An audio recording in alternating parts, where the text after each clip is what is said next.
주님께서 생명의 말씀, 생명의 떡의 말씀을 전하시고 이제 제자들이 그 말씀을 오늘 아마 여기에 보니까 어렵도다. 누가 들을 수 있느냐. 이렇게 이야기를 했습니다. 사실은 어렵다라고 주님의 말씀을 이렇게 평가하는 이것이 사실은 61절에 보면 수근거리는 줄 아시고 이렇게 이야기하고 있습니다. 물론 이게 어렵다 쉽다라는 것은 우리가 받는 사람들의 입장에서 할 수 있는 이야기지만은 많은 경우에 어렵다 쉽다라는 것을 우리 편에서 헤아려서 하나님의 말씀을 판단하는 경우가 있습니다. 저도 가르치려 보지만은 이 어렵다는 말이 가장 어렵습니다. 무엇이 어렵고 무엇이 쉬운지 정말 참 어렵습니다. 물론 가장 정교하고 심오하면 좋겠는데 어쨌든 어렵지 않으면서도 쉽게 이렇게 이야기하면 좋겠는데 우리가 괴테의 파우스트를 또 도스토옙스키의 가라마조프 형제를 누가 쉽다 하겠습니까? 그래도 중학교 때, 고등학교 때 이렇게 읽게 하는데 그런 거 생각해 보면 정말 이 어렵다는 것이 정말 어떻게 보면 지적인 변명일 수 있겠다. 사실은 아는 것만 내가 쉽게 이해되는 것만 이렇게 받아들이려고 할 수도 있겠다 하는 그런 이제 생각도 한번 해봅니다. 우리가 어릴 때 초등학교 6학년이고 중학교 3학년인데 뭐 초등학교 때는 또 그렇게 하지만 중학교 3학년 때 이렇게 배운 거 생각해 보면 엄청 많이 배운 것 같아요. 중학교 3학년 때 3학년 미술 시간 중학교 1학년 때 처음으로 저는 추상화가 뭔지 이런 말 들었던 것 같아요. 샤갈이 있고 미로가 있고 달리가 있다. 그걸 첫 번째 미술 시간에 선생님한테 들어서 샤갈이 누군지 미로가 누군지 달리가 누군지 압니까? 근데 무조건 외우라 그러고 선생님이. 그래서 또 집에 와서 막 외웠죠. 샤갈, 미로, 달리 하면서 외우고. 그리고 알 수가 없는데 그런데 이제 고등학교 들어갈 때쯤 하면 또 부쩍 지식이 이렇게 자라 있습니다. 그리고 또 고등학교 들어갈 때쯤 이렇게 또 지식과 우리가 대학교 때 들어갈 때 생각해 보면 곧 불과 3년인데 로고를 배우고 미분 적분을 배우고 또 이런 거 생각해 보면 정말 우리 그 인지 하나님이 주시는 이런 지식의 정도가 어떻게 보면 우리가 하나님이 주신 것만큼 따라가지 못하는 거 아닌가. 어떻게 보면 정말 우리가 무엇을 배운다 이런 것도 하나님의 폭에서 이렇게 받아들여야 되는데 참 어렵다는 그런 생각을 많이 합니다.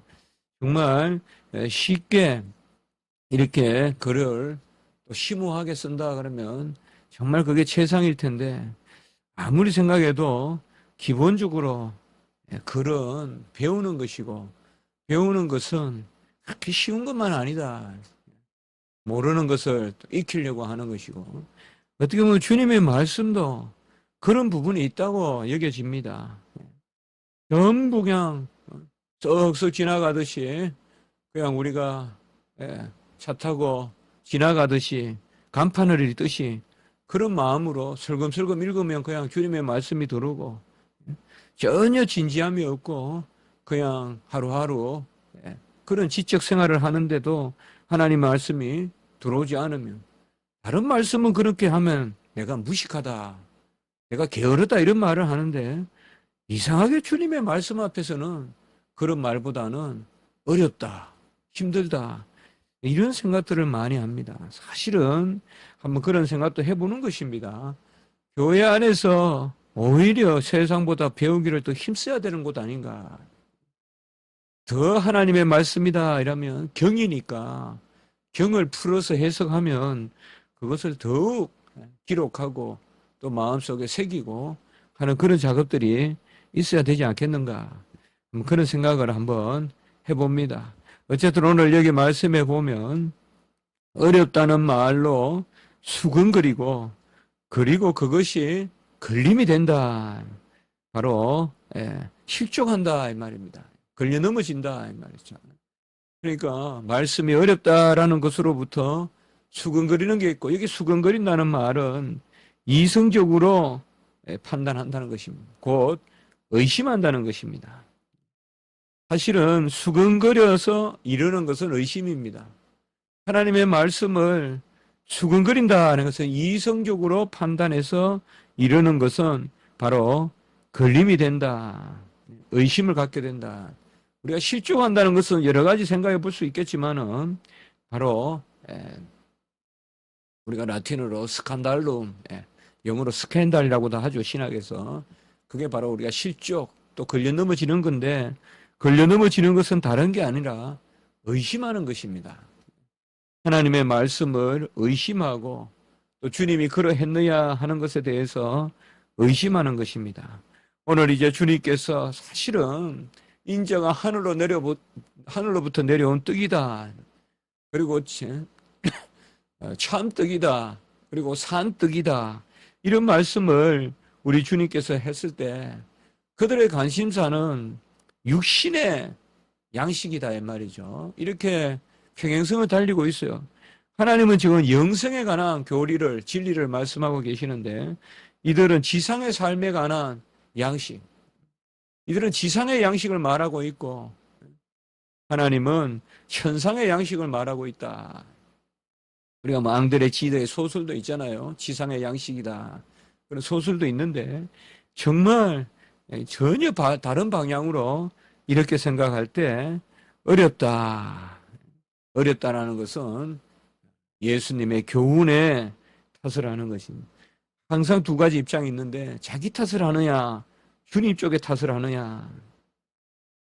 이럴 때 오늘 주님께서 62절의 말씀에 보면 이게 요한복음식의 예언입니다. 바로 인자가 이전에 있던 곳으로 올라가는 것을 본다면 어떻게 하겠느냐.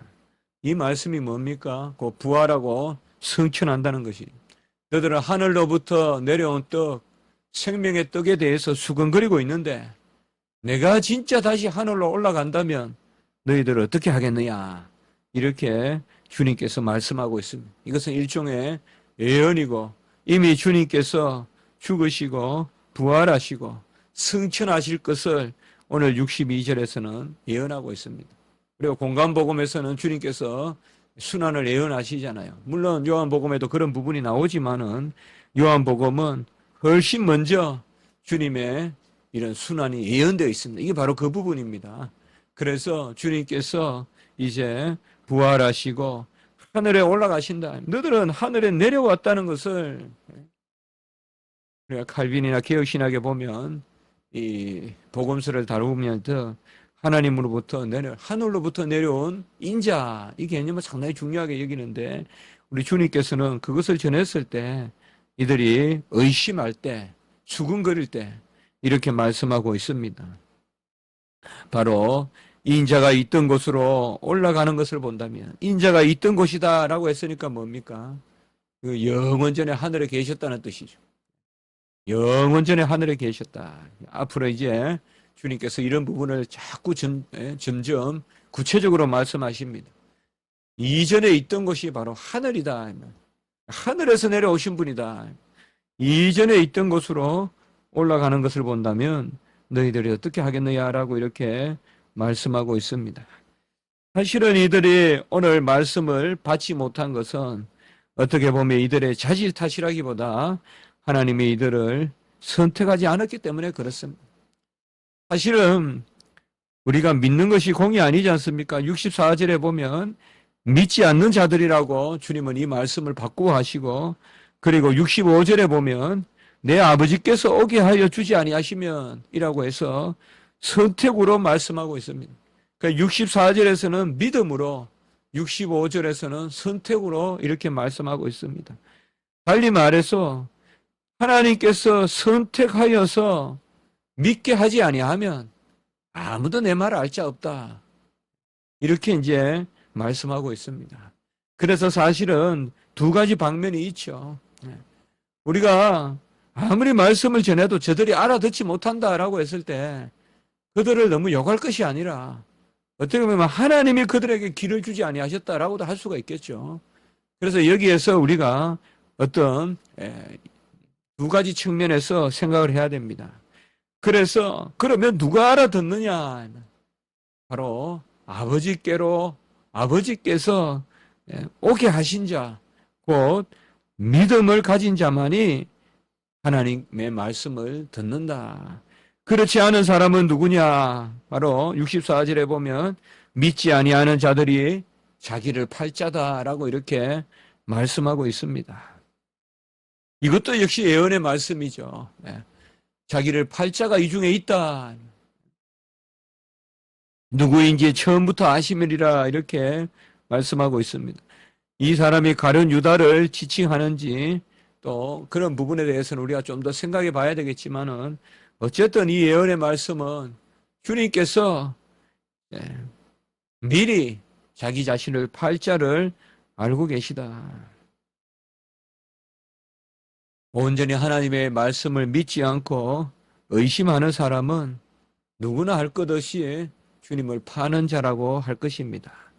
주님을 판다고 해서 굳이 언산십에 팔고 굳이 그렇지 않더라도 주님의 말씀을 믿지 아니하고 의심하고 아무리 말씀을 들어도 변화가 없고 항상 동일하고 이런 것들은 바로 주님을 파는 자다. 오늘 주님께서는 여기에서 바로 그런 말씀을 하시는 것입니다. 주님을 파는 자 아닌 자, 이것도 역시 자질은 아닙니다. 그래서 제가 아까 말씀을 드렸지만은 오늘 여기에서 주님께서는 두 방면의 말씀을 하신다. 하나님의 선택이 있어서 믿음을 주셔야 말씀을 듣게 되고, 이런 말씀을 듣는 사람은 주님을 파는 사람이 아니고, 하나님이 선택하지 않아서 믿음을 주지 않은 사람은 말씀을 들으면 가룟 유다와 같이 수근거리고 주님이 하시는 일에 대해서 왜 그리 하십니까? 저 향유를 가난한 자에게 주었으면 훨씬 좋았을 텐데 왜 그 여인을 칭찬합니까? 그 향유를 깨서 주님의 몸에 붓는 것을 어찌 주님 좋아라 하고 받고 계십니까? 이렇게 판단하는 거죠.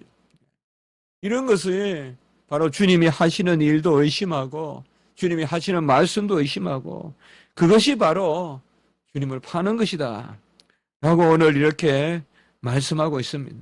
그래서 이 은혜가 어떻게 나타나느냐, 오늘 63절에 아주 중요하게 이 말씀을 하고 계십니다. 그래서 60절, 61절, 62절과 64절, 65절은 오늘 이제 주님의 말씀을 듣는 것에 대해서 이 사도 요한이 전하고 있고, 우리가 어떻게 보면 로마서 10장과 똑같다고 볼 수 있어요. 로마서 10장과 같은 말씀이에요, 지금. 그런데 그 핵심적인 말씀이 뭐냐? 그게 바로 63절이다. 살리는 것은 영이니 육은 무익하니라. 내가 너희에게 이런 말은 영이요 생명이다 라고 이렇게 말씀하고 있습니다. 여기에 영이 뭘까요? 영혼일까요? 그렇게 해석하는 것은 우리가 무리가 있습니다. 영혼이 못 살립니다. 영혼은 살림을 받죠. 살리는 것은 영이니라고 이야기했을 때 우리가 1차적으로 사마리아 여인을 만나서 하나님은 영이시니 예배 드리는 자가 바로 성령과 진리로 예배를 드릴지니라, 그 영을 생각해 볼 수가 있어요. 영이니 육은 무익하니라 라고 했을 때 이것을 영혼이라고 굳이 해석 못할 바도 아닙니다. 그러나 저는 그렇게 해석하는 것보다는 여기에 영은 하나님이다 이 말이에요. 우리가 영이란 말은 성령이다 이 말이에요. 살리는 것은 영이니 육은 무익하니라. 우리가 육에 대해서 대꾸가 되는 말이 영혼일 수도 있지만은 여기에 육은 육체, 여기에 육체에 대꾸되는 말은 갈라디아서와 같이 성령이다 이 말이에요. 살리는 것은 성령이니 육체는 무익하니라. 이 말씀을 뒷받침하는 것이 바로 그 바로 밑에 부분입니다. 내가 너희에게 이런 말은 영이요 생명이라. 그러면 내가 너희에게 이런 말은 이게 뭐예요? 바로 요한복음 1장에 나오는 태초에 계신 말씀이다 이 말이에요. 이 말씀은 영이요 생명이다. 이 말씀이 성령이요 이 말씀이 생명이다. 특별히 요한복음 우리가 오래됐지만 1장 4절에 보면 말씀에 생명이 있고 말씀 안에 생명이 있고 이 생명이 사람들의 빛이라고 했거든요. 그렇게 보면 여기에 보면 이 말은 생명이라. 요한 1서 1장 1절에도 나오죠. 영원한 생명의 말씀. 영원한 생명의 말씀. 상당히 63절이 우리에게 중요한 그런 말씀입니다. 다른 것이 아닙니다. 주님의 말씀이 영이요 생명이다 이 말입니다. 영은 살리는 것인데 무엇이 살리느냐? 주님의 말씀이 살리는 것이다. 영은 영으로 분별한다고 그랬는데 그 영은 신비주의자들이 말하는 어떤 그런 영이 아니다 이 말이에요. 뭔가 보이지 않는 뭔가 그런 영이 아니다 이 말이에요. 말씀이다 이 말이에요. 영은 영으로 분별한다고 할 때 그 영은 말씀과 동떨어져 있는 그런 영이 아니라 말씀의 영이다 이 말이에요. 말씀의 영이다. 그래서 너희에게 이런 말은 영이요. 이 말은 말씀의 영이야. 이것이 바로 뭐예요? 살리는 것이다 이 말이에요. 결국은 오늘 여기에서 보면 아주 주님은 귀한 말씀을 우리에게 주시는데 그것이 뭐냐 하면 내 말을 들으라 이 말이죠. 너희들은 떡을 먹으려고 하지 말고 영이 나으려고 하지 말고 그것은 주님께서 원하시면 행하시되 그건 생명의 본질이 아니고 생명의 본질은 내 말을 들으라 이 말이에요. 내가 너희에게 이런 말은 영이요 생명이라 라고 이렇게 말씀하고 계시는 것입니다. 결국은 믿음은 들음으로 말미암고 들음은 그리스도의 말씀을 듣고 전하는 자가 없이 들으리요. 로마서 10장에 나오는 그 말씀과 오늘 이 말씀은 일맥상통하다라고 우리가 이렇게 이야기할 수 있을 것입니다. 여기서도 또 다른 우리가 삼위일체의 표현도 볼 수가 있습니다. 성령과 말씀을 이렇게 함께 말은 영이요 말은 영이요 이렇게 할 때 항상 성경을 읽을 때 우리가 제가 금요일 날 어느 학생한테 전화를 받았는데요. 그 학생이 5년 졸업한 지 됐답니다. 그런데 혼자 독학을 해서 글을 쓰고 있다고 합니다. 그건 그런 학생 처음 봤는데요. 혼자 자기는 신학교 때부터 인간론에 관심이 많아가지고 글을 쓰고 지금 아리스토텔레스의 그런 글을 읽고 있는데 영혼에 대해서 아리스토텔레스도 유니티, 일자라고 이야기하고 또 어거스틴도 그렇게 이야기하고 또 바빙크 책도 읽어보니까 그렇게 이야기하는데 이것이 바로 영혼의 단일성과 하나님의 유일성이 서로 통하는 것입니까?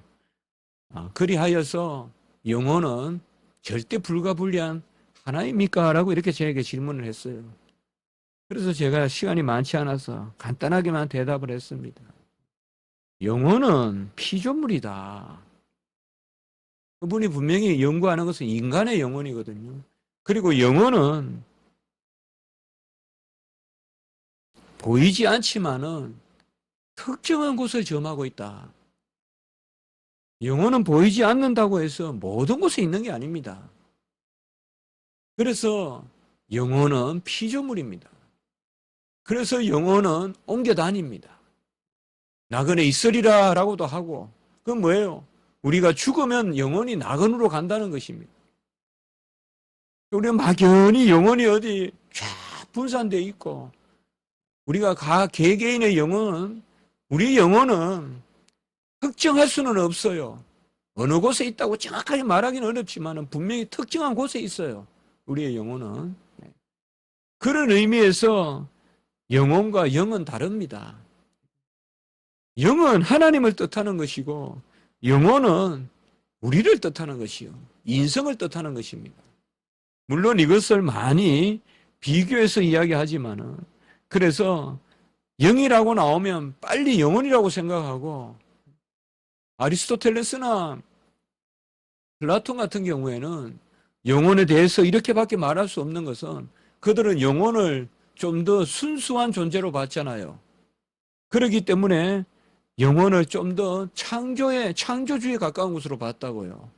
그렇게 보기 때문에 영혼을 불가분리하다, 유일하다. 그래서 마치 영혼으로부터 뭔가 이렇게 생성이 나오는 이것을 또 좀 더 끌어올려서는 이제 이데아라고도 생각하고 이제 그런 부분이 있거든요.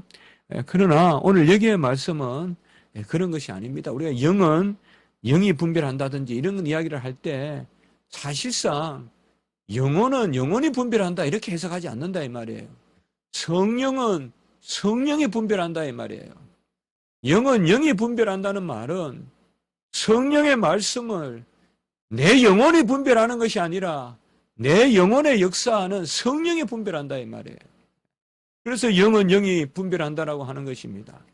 언제든 우리는 그런 면에서 내 속에 역사하시는 영의 역사로 하나님의 말씀을 분별하고 하나님의 말씀을 듣는 것이지 영혼이 아니다 이 말이에요.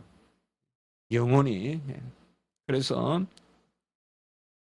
이것도 자꾸 우리가 생각해야 됩니다. 영혼과 영을 가장 분리 못한 사람이 누굽니까? 바로 영지주의자들이에요.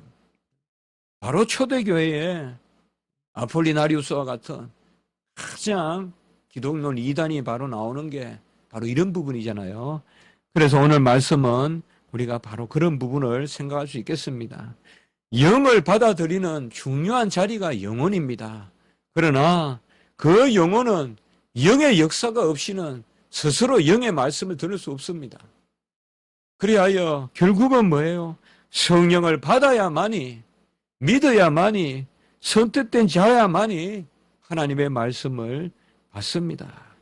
그렇지 않고는 전부 하나님의 말씀을 듣기는 듣되 걸려 넘어지는 것입니다.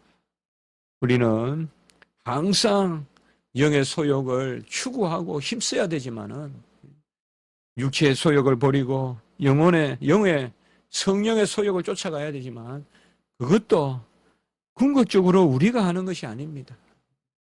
육체는 내가 마음대로 제어하지 못하나 영혼은 내가 마음대로 제어할 수 있다라고 생각하는 그런 신비주의적인 발상. 열심히 돌을 트고 열심히 수행을 하면 영혼의 희노애락을 내가 움직일 수 있을 거라고 생각하는 그런 발상은 전혀 그거는 비기독교적인 것입니다. 우리는 철저히 성령의 감화로 말미암아 하나님의 말씀을 듣고 성령의 그 구베르나치오 통치를 통하여서만 움직입니다. 성령의 통치를 통하여서만 우리 영혼이 움직일 때 그 영혼이 온전한 것이지 육체는 우리가 수동적이지만 영혼은 능동적이다. 육체는 비자발적이지만 영혼은 자발적이다. 이런 것은 다 헬라적 이윤론에서 나온 것입니다. 그것은 철학적인 것이고 우리 하나님의 가르침은 영혼조차도 수동적이요. 영혼조차도 유래적이요. 영혼조차도 자발적이지 못하다. 바로 주님의 성령이 임하여야만이 우리가 온전하게 된다. 그것을 오늘 여기에서 말씀하고 있습니다. 주님의 성령이 우리에게 임하는 방식, 그것이 뭡니까? 말씀입니다. 그래서 삼위일체 하나님의 함께 역사가 있다. 말씀, 로고스가 들어지 않고는, 말씀이 역사하지 않고는 성령의 역사가 없다. 오늘 이렇게 우리에게 주님께서 말씀을 주십니다. 결국은 어떻게 보면 결국은 듣지 못하는 사람들에 대한 오늘 주님의 말씀도 역시 성령이 임하는 사람만이 듣습니다. 주님의 실책도 성령이 임하는 사람에게만 듣습니다. 우리는 너무나 부족하고 연약합니다. 정말 우리 스스로를 버리고 싶고 포기하고 싶고 정말 하나님이 나를 아예 버려버리면 요나와 같이 아예 고만 생명책에서 도말해버리는 모세와 같은 그런 마음이 들 때도 있습니다. 내가 너무나 무능하고 정말 부족하고 내가 하나님의 말씀을 대언한다는 게 정말 있을 수 없는 일같이 여겨지는 경우가 너무나 많습니다. 세상의 지식이야 조금 배운 거 가지고 이렇게 저렇게 내 것 같이 여기면 되지만 하나님의 지식을 우리가 전한다는 것은 정말 어렵습니다. 그럼에도 불구하고 우리가 다시금 말씀을 들고 서는 것은 그것조차도 내가 하는 일이 아니기 때문에 전하는 것조차도 내 영혼이 전하는 것이 아니고 내 속에 역사하시는 성령이 전하는 것이기 때문에 우리는 그저 썩어질 육체요 하나님 앞에 제한된 영혼이기 때문에 하나님 앞에 맡기는 가운데서 주님 앞에 내놓는 것입니다. 오늘 말씀에서 우리가 감사할 것은 우리는 실족지 않고 주님의 말씀을 듣는 것을 감사해야 될 줄 믿습니다.